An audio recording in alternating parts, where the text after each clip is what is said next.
This, so this Oh is. my gosh. We're taking. He might have parvo. She might have parvo. She actually came to our event before. If you want shade, he has to go under the RV. And look at all the flies around. Yeah. Not okay. Like, this is not, you know?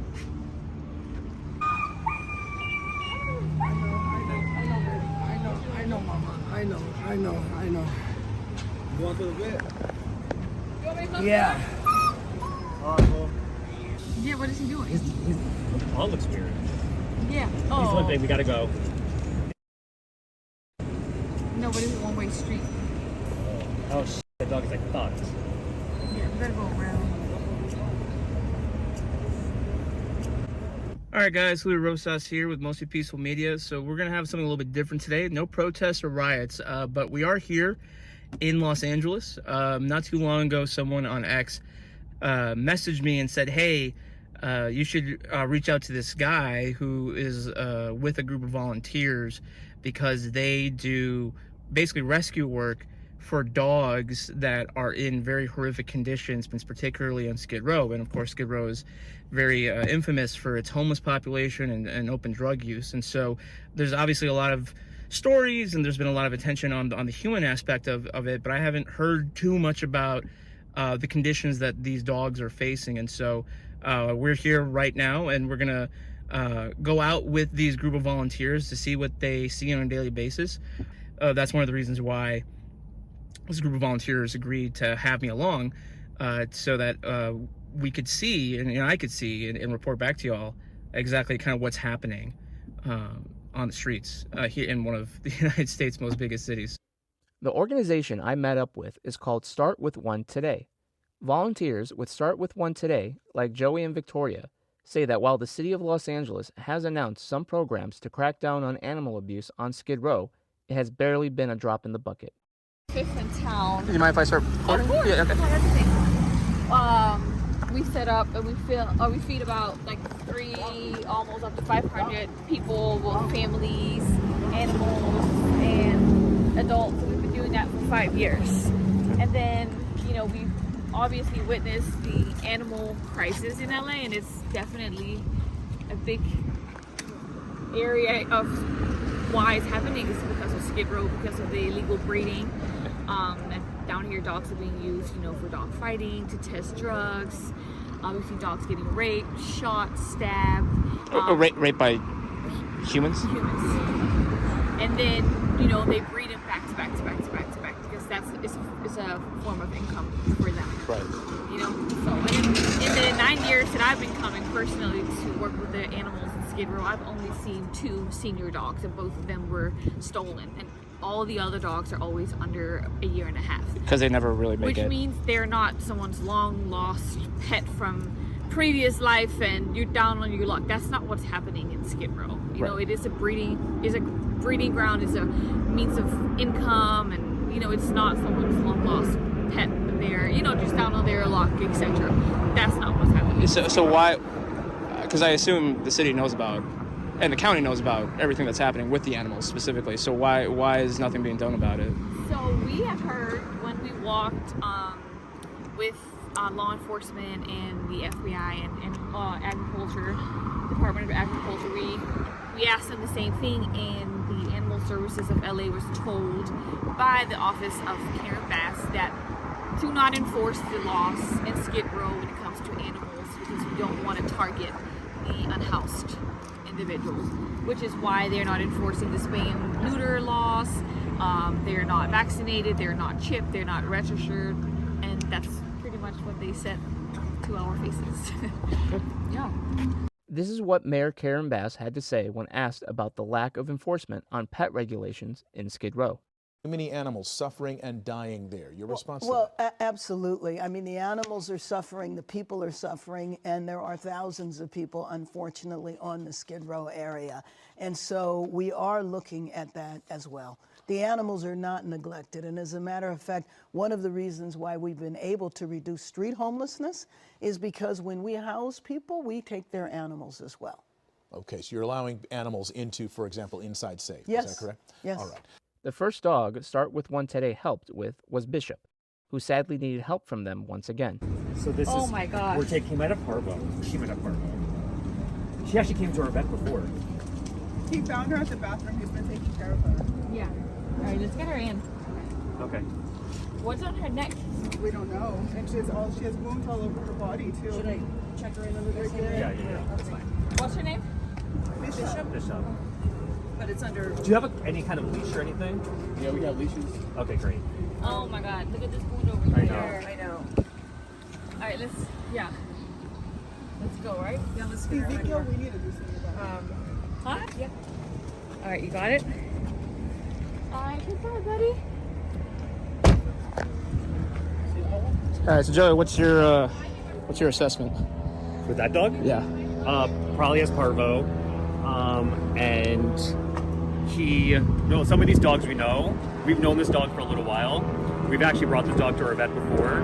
And just like everything on Skid Row, what happens week 1, by week 3, it can be a completely different story. And I don't know what happened to this dog.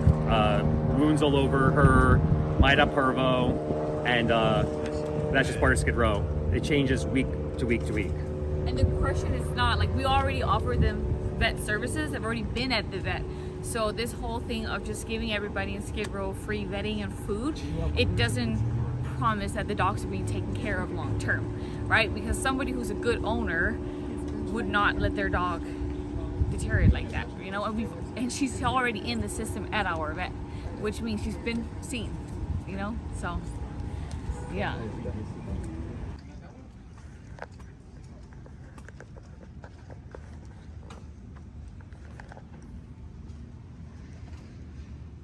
What happened to this dog, Joey? Have you had surgery? Hola. Hola.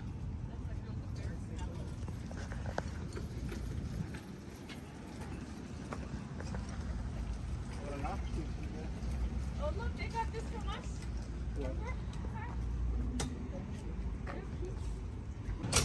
We've rescued a puppy over here that was maybe like 1 month old. Just completely the chains around her neck over here. And there was other dogs that were tied underneath the RVs. And we just gave this one some food. There's no bed, No bed. no cupboards, like nothing. If you want shade, yes, go under the RV. And look at all the flies around. Yeah. Not okay. I guess it's not, you know? While walking down one street, Start With One Today noticed an injured dog in the front seat of a car with a flat tire. According to the man looking after Kit Kat, she had jumped out of the car window but broke her legs due to still being restrained by a leash. Yes, he hit her hip. Her name Kit Kat.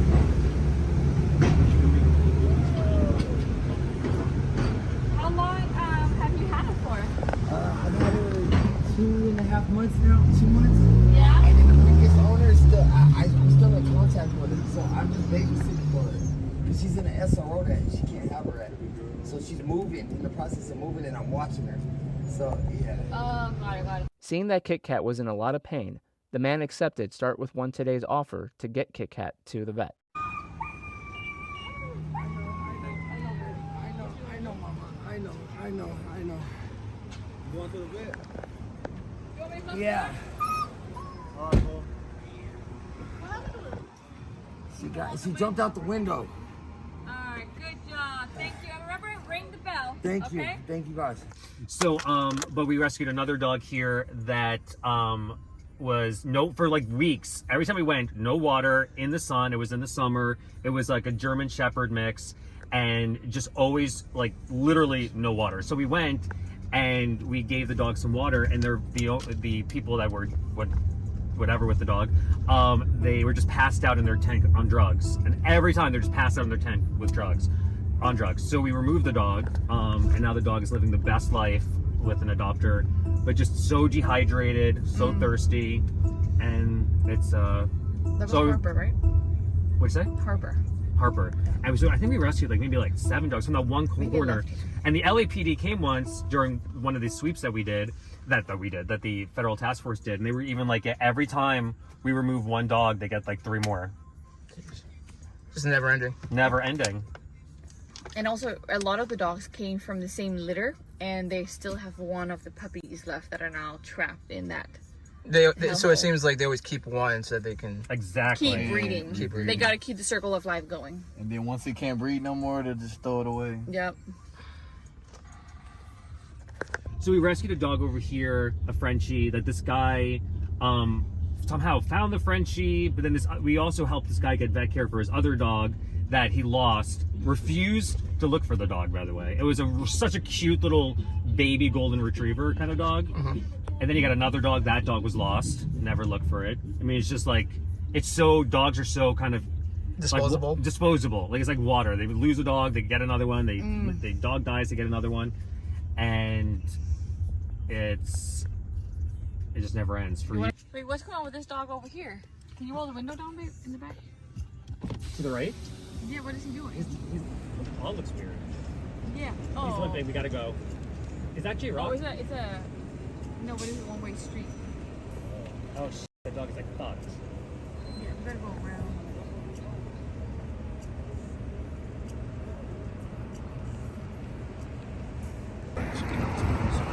You got into it with somebody? No, I'm saying the glass. Oh, Glass got into it. Oh, shit. Well, you can't have him like that. Look, it's swollen. It doesn't look bad. Oh, I want to take him to the vet. Are you cool with that? Go with him? Yeah, please. All right, hold on. I'm gonna have my team is coming right now. We're gonna come help you, brother.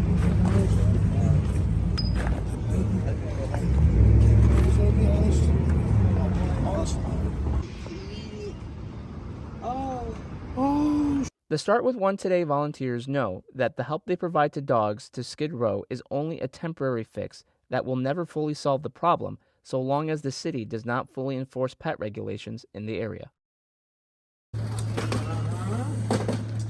Yes, Mom. Where'd they come from? Someone dumped them at a Master Burger, and this lady was kind enough to bring them in. They're real nice too. Yeah. I like them. They'll get adopted so quick. They were dumped in a Master Burger? At a Master Burger, yeah. In a crate like that? Yeah. No food, no water. Someone's a crappy person, let me tell you. It's very cruel. It's very cruel. I mean, it was what I was expecting, right? Just, but when you see it, when you smell it, and you see the conditions. I mean, you're walking in how Skid Row, and you know, if anyone who's been to Skid Row knows how things are. But and humans are one thing, right? And you do feel bad for them to a certain extent. But when you bring in animals who basically have no autonomy of what's happening to them, and they're used and abused and all that, it's really tough. So thanks for following along. If you want to support my work, support my journalism, make sure to subscribe to my Substack, mostlypeaceful.media, the YouTube channel, and of course, if you want to support the volunteers, I'm going to put a link in the description. I'm going to put a link in the story. If you want to give your support, in addition to obviously donations, they also for the LA County area, they're also asking for fosters for the dogs that they do manage to get off the streets and to start rehabilitation. So thank you all for following along, and we'll see you at the next one.